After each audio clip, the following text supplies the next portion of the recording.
Assalamu alaikum. Benim ismim Markut Hamid. Ben Merfina Atam'ın kitabı Kuş Paritiga ve dostum Sırahat'ın çakırlıkıga avaz koşuş için tüt kulak jurnaldaki bizni Oğuz hanımızdan bir parça okupermen.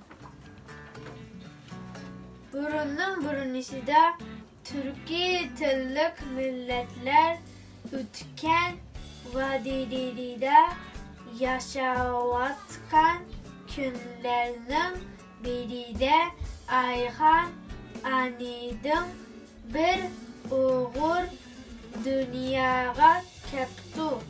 Bu oğul yüzü kök, yüzü çığdek kızır, gözleri alp, saçları ve kaşları kapkara acayip çiraylık soğuruptu.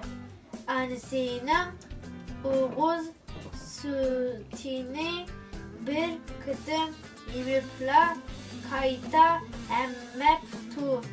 Teri çıkışka başlayıp hamgüş yep kımız içip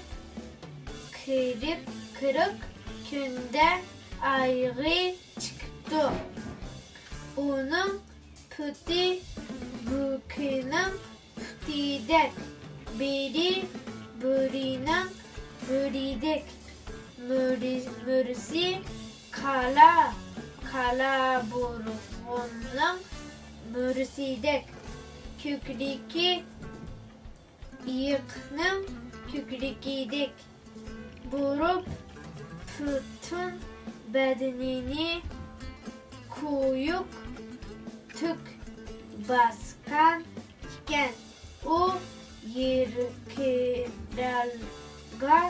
kalaydiken atka binidiken ovlaydiken bu yigit erge hakan burup mezrumga umud dalimga kiriç burugan iken gün, ay, yıldız, kök, tağ, deniz isimlik altı oğuli burugan iken. Ben bu kutumluk faaliyetge dostum Ezer Hamid Bören Ankara hürmetli taklif kürmen. Hoş.